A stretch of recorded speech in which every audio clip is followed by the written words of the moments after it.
మీ ఎలాంటి వ్యాపార ప్రకటనలకైనా వెంటనే మా ఛానల్ సంప్రదించండి. నమస్తే. ప్రస్తుతం మనతో పాటు ప్రముఖ ఆధ్యాత్మికవేత్త, జ్యోతిష్య వాస్తు పండితులు బ్రహ్మశ్రీ డాక్టర్ గుండెపూడి శివ సుధీర్ శర్మ గారు మనతో ఉన్నారు. సో గురుగారితో మాట్లాడేద్దాం. నమస్కారం గురుగారు. శ్రీమాత్రే నమః. శ్రీ గురుభ్యో నమః. గురుగారు, ఆగస్టు మాసం, విశేషంగా శ్రావణ మాసం, కర్కాటక రాశి వారి పరిస్థితి ఏ విధంగా ఉండబోతుంది? ప్రజెంట్ వేళ టైం ఎలా నడుస్తుంది? గ్రహాలు అనుకూలిస్తున్నాయా లేదా? ఓవరాల్గా ఎలాంటి జాగ్రత్తలు తీసుకుంటే బాగుంటుంది అంటారు? ముఖ్యంగా ద్వాదశ రాశుల ఫలితాలు మనం చెప్పుకుంటూ ఉన్నాం నాన్న.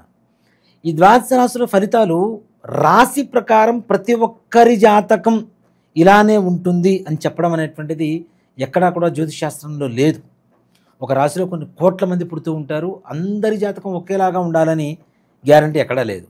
అలాగే మనం పుట్టినప్పుడు ఇప్పుడు ఏవైతే అనుకూలంగా ఉండేటువంటి గ్రహాలు ఉన్నాయో, ప్రతికూలంగా ఉండేటువంటి గ్రహాలు ఉన్నాయో, మనం పుట్టినప్పుడు లగ్నం నుంచి, రాశి నుంచి ఏ గ్రహాలు ఎక్కడ సంచారం జరిగిందో అది తెలుసుకుంటే రాశి ద్వారా గోచారం చెబుతున్నాం కదా, ఇది జరుగుతుందని చెప్పడానికి గ్యారంటీ తెలుస్తుంది.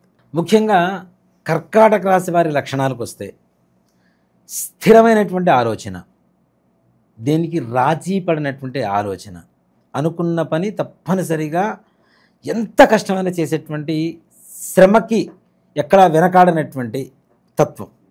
ఇప్పుడు కొంతమంది డ్యూటీ చేస్తూ ఉంటారు, ఉద్యోగం చేస్తుంటారు, వాడు ఒళ్ళు దాచుకుంటుంటాడు, పెద్ద కష్టపడి కూర్చొని ఇట్లా రాస్తూ ఉంటాడు. ఆ డ్యూటీ టైం అయిపోయిందా, బెల్లు మోగిందా, వెళ్ళిపోవాలి. అలాంటి లక్షణాలు ఉండవు వీళ్ళ దగ్గర. ఒక కమిట్మెంట్ అనేది తప్పనిసరిగా వీళ్ళలో ఉంటుంది. అలాగే ఒకళ్ళని ఇష్టపడటం కానీ, ఎడిక్ట్ అంటాం. ఒక వస్తువు కావచ్చు, మనిషి కావచ్చు, అక్కడ ఉన్నటువంటి పరిస్థితులు కావచ్చు, ఇష్టపడితే ప్రాణ సమానంగా చూసుకునేటువంటి లక్షణాలు ఎక్కువగా ఉంటాయి. ఒక ఇష్టపడ్డ వ్యక్తికి, ప్రేమించినటువంటి వ్యక్తికి నష్టం ఏదన్నా అవుతున్నా, నిజంగా మాట చెప్పాలంటే ఈ రాశి వాళ్ళు ఎవరన్నా ఇష్టపడ్డారు, ప్రేమించారు, లేదంటే ఒక వస్తువుని ప్రేమించారు, వస్తువు చేజారిపోయినా చాలా బాధపడిపోతూ ఉంటారు. అలాగే వీళ్ళకి సంబంధించినటువంటి వ్యక్తులకి ఏదైనా జరిగినా కూడాను వాళ్ళకంటే వీళ్ళు ఎక్కువగా బాధపడేటువంటి లక్షణాలు ఎక్కువగా ఉంటాయి. అంతేకాకుండా నిజాయితీగా ఉండేటువంటి లక్షణాలు, ఆర్థిక పరంగా, డబ్బు పరంగా. పక్కోటి రూపాయి నాకు వద్దు, అదే చెప్తా. వీళ్ళదైతే ₹1 కూడా వదిలిపెట్టరు, పక్క వాళ్ళది ₹1,00,00,000 అయినా సరే వీళ్ళు ముట్టుకోరు. ఈ రకమైనటువంటి లక్షణాలు ఎక్కువగా ఉంటాయి. నీ పని నీదే, నా పని నాదే, నీ సంపాదన నీదే, నా సంపాదన నాదే, నా సంపాదన నుంచి రూపాయి ఇవ్వను, నీ సంపాదన నుంచి ₹100 ఇస్తానన్నా నేను తీసుకోను. ఈ రకమైనటువంటి లక్షణాలు ఎక్కువ కలిగి ఉంటారు.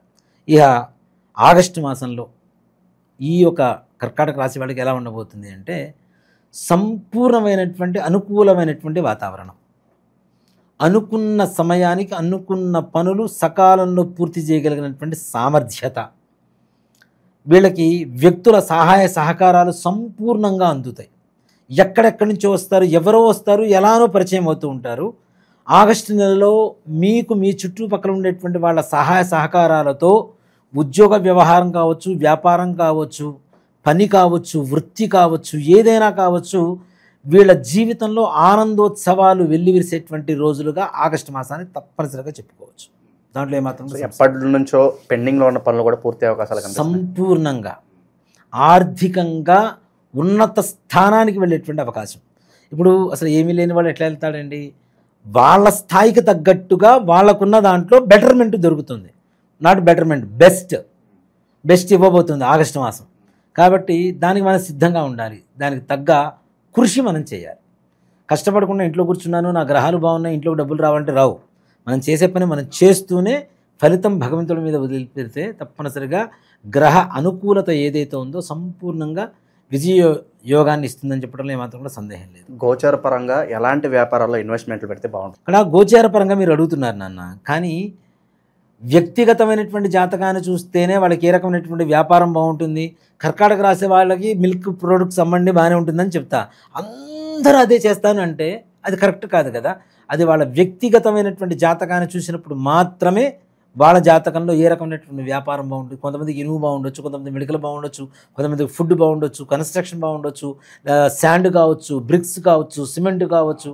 ఒక్కొక్కరికి ఒక్కో రకమైనటువంటి ఆ గ్రహస్థితి మనం పరిశీలించిన తర్వాత మాత్రమే చెప్పగలుగుతాం. కానీ ఏదో రాశి ప్రకారం ఈ వ్యాపారం చేయండి, మీరు సూటిగా వెళ్ళిపోండి అంటే అది కరెక్ట్ కూడా కాదని చెప్తాను నేను. దానివల్ల ఎదుటి వాళ్ళకి మనం రాంగ్ డైరెక్షన్ ఇచ్చినట్టు అవుతుంది.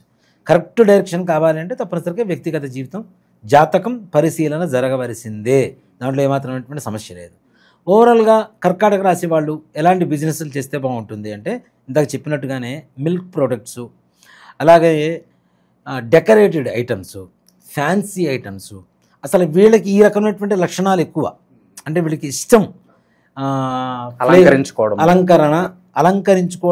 అలంకరణ చేయటం, అలాగే అలంకారానికి కావాల్సినటువంటి వస్తువులు కొనుగోలు చేయటం, అలాంటి వ్యాపారాలు చేయటం కూడా బాగుంటుంది. అంతేకాకుండా వాళ్ళకున్నంతలో ఏదైనా ప్రశాంతంగా ఉండాలనేటువంటి ఆలోచనతో ఉంటారు. కాబట్టి ఇది ఫ్యాన్సీ ఐటమ్స్ లేదా శారీసు, బొటిక్ ఇట్లాంటివి చాలా మంచిగా యోగం కలిగేటువంటి అవకాశాలు కనపడుతూ ఉన్నాయి. ఇక దూర ప్రయాణాలు చేసే వాళ్ళకి ఏదైనా సూచన ఉందంట? తప్పనిసరిగా తీర్థయాత్రలు చేస్తారు నాన్న, దాంట్లో అనుమానమేం లేదు. తీర్థయాత్రలు చేస్తారు, తద్వారా మంచి దైవ దర్శనాలు జరుగుతాయి, మంచి ఆనందదాయకమైనటువంటి వాతావరణం ఉంటుంది. ప్రమాదాలు ఎక్కడ ఏ రకమైనటువంటి సమస్యలు లేవు, ప్రమాదాలు కూడా తొలగిపోయినాయి. వాళ్ళకి ఏమైతే ప్రమాదాలు జరిగినాయి అంటే కర్కాటక రాశి వాళ్ళకి వాళ్ళ వ్యక్తిగత జాతకంలో ఏదైనా గ్రహాలు బాగుండకపోతే జరగాల్సింది తప్పితే ఓవరాల్గా రాశి ప్రకారం అయితే జరిగేటువంటి పరిస్థితులు లేవు. అంతా బాగానే ఉన్నప్పటికీ ఫలానా విషయంలో మీరు చాలా జాగ్రత్తగా ఉండాలంటే ఏం చెప్తారు ఈ రాశి వాళ్ళు? ముఖ్యంగా చెప్పాలి అంటే పురుషులు స్త్రీల వల్ల, స్త్రీలు పురుషుల వల్ల ఇది టూ మచ్ డేంజరస్ పరిస్థితి నాన్న. 100% కొత్త పరిచయాలు కావచ్చు, పాత పరిచయాలు కావచ్చు, మీ జీవితంలో అంతకుముందు ఉన్నటువంటి వ్యక్తుల వల్ల కావచ్చు, కొంచెం జాగ్రత్తగా ఉండాల్సినటువంటి పరిస్థితి. ఎక్కువగా పరువు నష్టం వాటిల్లటం, భయం, ఏం జరిగిపోతుందో ఏంటో అని. దాంతోపాటుగా కర్కాటక రాశి వాళ్ళకు కూడా హెల్త్ ప్రాబ్లమ్స్ కూడా కొంతవరకు పొంచి ఉన్నాయి. అది కూడా కొంచెం జాగ్రత్తగా ఉండాలి. ముఖ్యంగా స్కిన్ ప్రాబ్లమ్స్, చర్మ సంబంధమైనటువంటి హెల్త్ ప్రాబ్లమ్స్ ఒకటి. అలాగే మనం ఏదో పోయిన రాశిలో వేరే రాశికి చెప్పాం. ఈ నెలలో కర్కాటక రాశి వాళ్ళకి గుప్తపరమైనటువంటి రోగాలు, అనారోగ్యాలు రావడానికి అవకాశం ఉన్నది. కాబట్టి తగిన జాగ్రత్తలు తీసుకోవటం. ఇక్కడ ఇందాకనే చెప్పాను నేను, పురుషుల వల్ల స్త్రీలకి, స్త్రీల వల్ల పురుషులకి ఇట్లాంటి వ్యాధులు ప్రబలడానికి అవకాశం ఉన్నది. కాబట్టి ఇలాంటి వచ్చినప్పుడు సాధారణంగా ఎవరితో చెప్పుకోలేరు, బయటికి మింగలేరు. లోపలికి అవునా, బయటికి చెప్పుకునే పరిస్థితి కాదు, లోపల మింగలేనటువంటి పరిస్థితి కాదు. దాంతో ఎక్కువగా భయాందోళనకు గురి అయ్యేటువంటి పరిస్థితులు ఉన్నాయి. కాబట్టి అట్లాంటి వ్యవహారాలలో చాలా జాగ్రత్తగా ఉండండి. నేను చెప్తున్నది ఇల్లీగల్ గురించి చెప్తున్నాను, కానీ అది కూడా చెప్పాల్సిన పరిస్థితి వస్తుంది అంటే ఎంత జాగ్రత్తగా ఉండాలి అనేది ఒక్కసారి ఆలోచించు. ఇక కుటుంబాల మధ్యలో ఏదన్నా థర్డ్ పర్సన్ ఇంటర్వ్యూస్ వల్ల వాళ్ళే కలహాలు రావడం, కాస్త ఫ్యామిలీ అట్మాస్ఫియర్ డిస్టర్బ్ అవ్వడం, ఇలాంటిది ఏదన్నా? ఒక్కటి చెప్తానన్నా, ఇంతవరకు ఉన్నటువంటి కుటుంబంలో ఉన్నటువంటి సమస్యలు తీరిపోయి దాంపత్య జీవితం సుఖ సంతోషాలతో వెల్లివిరిసేటువంటి పరిస్థితులు కనబడుతున్నాయి. ప్రాబ్లమ్స్ లేవు. అంతకుముందున్న ప్రాబ్లమ్స్ దూరం అయిపోయి వీళ్ళు హ్యాపీగా ఉండేటువంటి పరిస్థితి. భార్యాభర్తలు దూరంగా ఉన్నారు, విడిపోతున్నారు, ఇంకా వీళ్ళ వల్ల కాదు, వీళ్ళిద్దరు కలిసి ఉన్నా కూడా వేస్ట్, సంతోషంగా ఉండలేరు అనుకునేటువంటి వాళ్ళకు కూడా కొత్త ఆలోచనలు, వాళ్ళ పట్ల గౌరవం, భక్తి, ప్రేమ ఇట్లాంటివన్నీ కూడా పెరిగిపోతూ దాంపత్య జీవితాన్ని సంతోషంగా గడిపేటువంటి పరిస్థితులు కనబడుతున్నాయి. రియల్ ఎస్టేట్ రంగం వాళ్ళు, వీళ్ళకు కూడా విశేషమైనటువంటి యోగం కలగబోతోంది. రాజకీయ నాయకులు ఈ నెలలో ఈ రాశిలో ఉన్నటువంటి వాళ్ళల్లో ఉన్నత పదవులు పొందని రాజకీయ నాయకులు ఎవరు ఉండరు, దాంట్లో అనుమానం లేదు. మీరు చేస్తున్నటువంటి ఉద్యోగం చేస్తున్నటువంటి చోట కావచ్చు, లేదంటే వృత్తి వ్యాపారాలు చేసే చోట కావచ్చు, రాజకీయపరమైనటువంటి స్థానాల్లో కావచ్చు, పెద్దలు ఎవరైతే ఉంటారో వాళ్ళ మన్ననలు పొందుతారో. ఇప్పుడు పెద్దవాడు వీళ్ళని గౌరవించాల్సిన అవసరం లేదు, వాళ్ళ కింద ఉన్నటువంటి వాళ్ళని. కానీ పెద్దవాళ్ళ దగ్గర నుంచి కూడా గౌరవ మర్యాదలు పొందేటువంటి అవకాశం ఈ నెలలో ఈ రాశి వాళ్ళకి సంపూర్ణంగా కలుగుతుంది. ఆర్థికంగా కూడా బ్రహ్మాండంగా ఉండబోతుంది. ఆర్థికంగా సెకండరీ ఇన్కమ్ ఏదైనా వచ్చే ఛాన్స్ కనిపిస్తుంది? ఆల్రెడీ ఉద్యోగం చేస్తూ ఇంకొకటి సోర్స్ ఆఫ్ ఇన్కమ్ ఏదన్నా? తప్పనిసరిగా నాన్న, ఇంతవరకు వీడు డబ్బులు ఇచ్చిన ఉన్నవాళ్ళు ఉన్నారు కదా, వాళ్ళు వెనక్కి ఇవ్వడం జరుగుతుంది. అంతేకాకుండా ఏదైనా కొత్త వ్యాపారం కానీ కొత్త పని కానీ ప్రారంభించాలనేటువంటి ఒక కుతూహలం పెరుగుతూ ఉంటుంది. తద్వారా తప్పనిసరిగా ఆర్థిక రెండవ లావాదేవీలు జరగడం, లాభం జరగడం అనేది తప్పనిసరిగా జరుగుతుంది. విశేషంగా ఈ శ్రావణ మాసంలో ఈ రాశి వారు ఎలాంటి పరిహారాలు దైవారాధనకి చేసుకుంటే బాగుంటుందంటారు? ఇక్కడ ఒక మాట చెప్తానన్న, ఇప్పుడున్నటువంటి 12 రాశులు 12 రాశుల్లో కూడా ఎవరికైనా సరే ప్రపంచంలో ఉన్న 700 కోట్ల చిల్లర జనాభా అందరికీనూ 2 రకాల దోషాలు ఉన్నాయని ఖచ్చితంగా చెప్పగలుగుతా. ఏంటి? పితృదోషం, స్త్రీ శాపం. వీటిలో ఇంకా అనేక రకాలైనటువంటి దోషాలు ఉన్నాయి, దేవతా శాపాలని. వృక్షవధలు, జంతువధలు, సర్పవధలు ఇట్లాంటివన్నీ కూడా దోషాలే. ఇవన్నీ మన పూర్వీకులు చేసినటువంటి తప్పిదాల వల్ల భవిష్యత్ తరాలు అనుభవిస్తాయి. మన పూర్వీకులు ఆస్తులు ఇస్తే మనం తీసుకుంటామా లేదా? అట్లాగే వాళ్ళు చేసినటువంటి తప్పులకి ప్రభావం కూడా మనం తప్పనిసరిగా అనుభవించాల్సిందేగా. మా తాతగారు ముత్తాతగారు ఉన్నారు, ఆస్తులు మొత్తం అమ్మేశాడు, ఆ పేదరికం అనేటువంటిది కంటిన్యూ అవుతుందా లేదా? అవునా? అలాగే ఆస్తులు బాగా కూడబెట్టాడు, ఆ డబ్బులు అయితే మేము తింటామా లేదా? దాని ప్రతిఫలమితం అంటే ఒక్క ఆడవాళ్ళ కన్నీటి చుక్క మీ వంశాన్ని మహాసముద్రమై సముద్రంలో వచ్చేటువంటి సునామీగా మార్చి వంశాన్ని మింగేస్తుంది. దీనివల్ల పెళ్ళిళ్ళు కాకపోవటం, అనుకున్నటువంటి పనులు కాకపోవటం, వ్యాపారం బాగుండకపోవటం, ఉద్యోగం సరిగా రాకపోవటం, పిల్లల మాట వినకపోవటం, పిల్లలు ఆరోగ్యవంతంగా ఉండకపోవటం, ఇంట్లో అనారోగ్య సమస్యలు, ఆర్థిక సమస్యలు, ఇచ్చిన అప్పులు వెనక్కి రావు, మనం తీసుకున్న అప్పులు తీర్చలేము, మనం ఎవరికన్నా అడ్డుండి ఇప్పిస్తే అవి కూడా మనం కట్టుకునేటువంటి పరిస్థితులు రావటం, ఇట్లానే దీంతో పాటుగా అనేక రకాలైనటువంటి మానసికమైనటువంటి అస్థిమిత, అట్లానే పిల్లలు ఆటిజంతో పుట్టడం, అవునా, చదువుకోరు, ఇంకా దుర్వ్యసనాల పాలవ్వటం, అంటే మనుషుల్లో అందరికీ ఉందనే చెప్తాను. ఇంకా చెప్పాలి అంటే దాదాపు 85 ఆ టైం నుంచి పుట్టినటువంటి ప్రతి ఒక్కరికి ఉంది. దాంట్లో ఏమాత్రం కూడా సంశయం లేదు. పరిష్కారం ఏంటంటారు దీనికి? ఒక్కడేనన్న, ఇది ప్రతి అమావాస్యకి మనం పితృకార్యాలు చేస్తూ ఉంటాం, అవునా. అలాంటి అమావాస్య ప్రతి నెల చాలా విశేషమైనటువంటిది. మనం ప్రతి నెల అమావాస్యకి ఇంట్లో పితృతర్పణం వదలండి, ఎవరికైనా బ్రాహ్మణికి స్వయం పాకం ఇవ్వండి అని చెప్తుంటాం. తద్దినాలు పెట్టరు. తద్దినాలు పెట్టకపోవడం, మేము కాశీలో పెట్టొచ్చామండి, గైలో పెట్టొచ్చామండి, నిన్న భోజనం చేసాం, ఇవాళ భోజనం చేయకుండా మానుతామా? నిన్న పండగ జరిగింది, మరుసటి రోజు మళ్ళీ వండుకొని తింటామా లేదా? అవునా. అక్కడెక్కడో కాశీలో పిండం పెట్టొచ్చాం, ఇంకా అయిపోయింది అంటే అది ఎట్లా కరెక్ట్ అవుతుంది? కొంతమంది ఇంట్లోంచి చెప్పకుండా వెళ్ళిపోతుంటారు. వాళ్ళు ఉన్నారో లేరో కూడా తెలియదు. ఒక మనిషి 14 సంవత్సరాల పాటు కనుక కనపడకుండా వెళ్ళిపోతే వాళ్ళకి కర్మ చేయవలసిందే.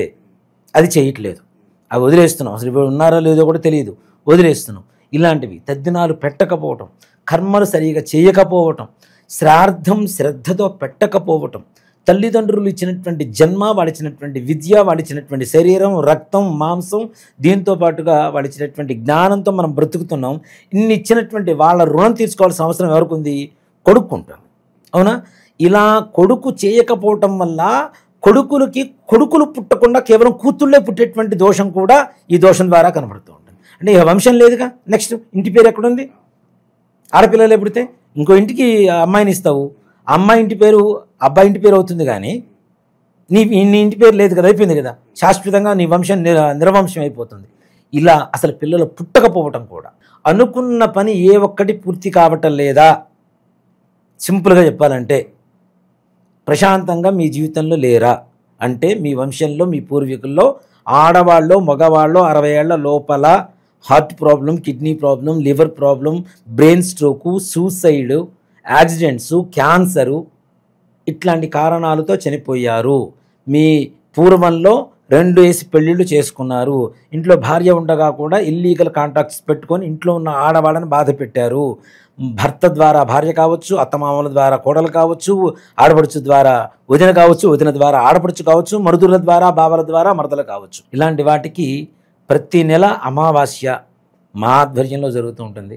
తప్పనిసరిగా గోకర్ణంలో మహాబలేశ్వరుడి చెంత ఈశ్వరుడు ఆత్మలింగం, ప్రపంచంలో ఇంకెక్కడా లేనటువంటి ఒకే ఒక్క చోటు ఉన్నటువంటి ఆత్మలింగం గోకర్ణ క్షేత్రంలో మాత్రమే ఉంది. అక్కడ చాలామంది కూడాను ఈ మన సామూహికమైనటువంటి శ్రాద్ధాలు అవి చేస్తుంటారు. దయచేసి మీరు చేయించుకోపోయినా పర్లేదు, సామూహికమైనటువంటి శ్రాద్ధాలు పెట్టవద్దు. దానివల్ల వచ్చేటువంటి మంచి ఫలితం కంటే చెడు ఫలితాలు ఎక్కువగా ఉంటాయి. ఈ వెబ్సైట్లు అవన్నీ కూడా చాలా క్రియేట్ చేసి చాలామంది చేస్తున్నారు, అవి కూడా వాటిలో ప్యాకేజీలు పెడుతున్నారు. అవన్నీ కరెక్ట్ కాదు నాన్న. రాండి, తప్పనిసరిగా సశాస్త్రీయంగా ఎవరైతే బ్రాహ్మలు ఉంటారో, కర్ణాటకలో అందరికీ తెలుసు జంగం వాళ్ళు ఎక్కువ మంది ఉంటారు. జంగం వాళ్ళు కాదు, బ్రాహ్మలే, జంగం వారే. సో కాబట్టి బ్రాహ్మలు చేసేటువంటి విధానంగా సశాస్త్రీయంగా అక్కడ తప్పనిసరిగా పూజ చేయించుకొని మన దగ్గర నుంచి బస్సులోంచి బయలుదేరుతుంటాం. ఇక్కడ నుంచి ప్రతి నెల అమావాస్య ముందు రోజు బయలుదేరుతాం, అమావాస్య రోజు పూజ అక్కడ. అందులో ఈ శ్రావణ బహుళ అమావాస్య మఖా నక్షత్రం కలిసి వచ్చింది. ఈ దోషాలు ఉన్న వాళ్ళ వంశంలో మఖా నక్షత్రంలో పుట్టేవాళ్ళు కూడా కొంతమంది ఉంటారు.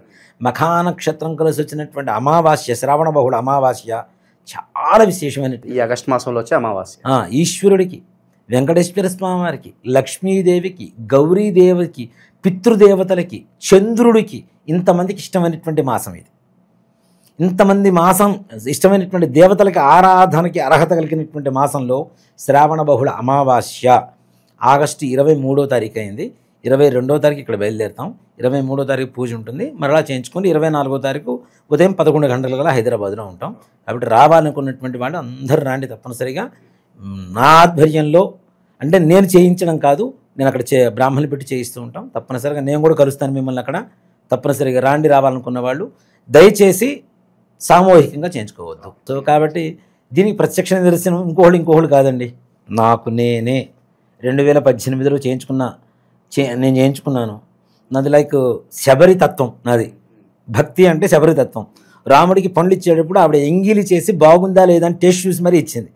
నేను చేయించుకున్న తర్వాత నాకు బాగుంటే మిగిలిన జనాలకు చెప్తా. నేను తినకుండా పండు బాగుంది తిను అంటే అది ఎంతవరకు? అవునా? అది మొహమాటానికి వగరుగా ఉన్న తీయగా ఉందని చెప్తారు. అలా కాదు, నేను అనుభవించాను కాబట్టి ఎదుటి వాళ్ళకి చెప్పడానికి నాకు అర్హత కలిగింది. మనం అనుభవించిన తరువాత, మనం చేసిన తర్వాత చెప్పడం అనేటువంటిది ధర్మం. కాబట్టి నేను చేయించుకున్న నా జీవితం సంపూర్ణంగా అక్కడ ఉన్నటువంటి మహాబలేశ్వరుడు అనుగ్రహంతో నా జీవితం మహాబలంగా తయారైంది. అందరికీ తెలిసిన విషయమే. కర్కాటక రాశి వాళ్ళు ఆదిత్య హృదయ, ఇందాక కూడా ఒక రాశికి చెప్పుకున్నట్టున్నాం మనం. ఆదిత్య హృదయం తప్పనిసరిగా వింటూ ప్రతి నిత్యం వినండి. ఆదివారం సూర్యభగవానుడికి, నవగ్రహాల్లో సూర్యభగవానుడు ఉంటాడు. ఆ పింక్ కలర్ వస్త్రం స్వామివారికి సమర్పించి, ఈ గులాబీ పూలు ఇట్లా ఉంటాయి కదా, మనం శ్లోకం ఉంటుంది, జపా కుసుమ సంకాశం కాశ్యవేయం మహద్యుతం తమోరిన్ సర్వ పాపఘ్నం ప్రణతోస్తుంది దివాకరం అని చెప్పి ఒక శ్లోకం ఉంటుంది. ఒక శ్లోకం చెప్పడం, ఒక పుష్పం స్వామివారికి సమర్పించడం. అలా 6 పుష్పాలు తీసుకోండి, 6 సార్లు శ్లోకం చదువుకోండి. చక్కగా స్వామివారికి పుష్పాలు సమర్పించండి. గోధుమలు కానీ, గోధుమలతో తయారు చేసినటువంటి రవ ప్రసాదం కానీ, గోధుమ పిండి హల్వా కానీ స్వామివారికి నివేదన పెట్టి చక్కగా మీరు కూడా ప్రసాదంగా తీసుకోండి. నలుగురికి పంచండి. సూర్యదేవుడి అనుగ్రహం చేత సదా అన్ని కార్యాలు ఇంకా సంపూర్ణంగా విజయ పథంలో నడుస్తాయని చెప్పడంలో నిర్మోహమాటంగా చెప్పవచ్చు.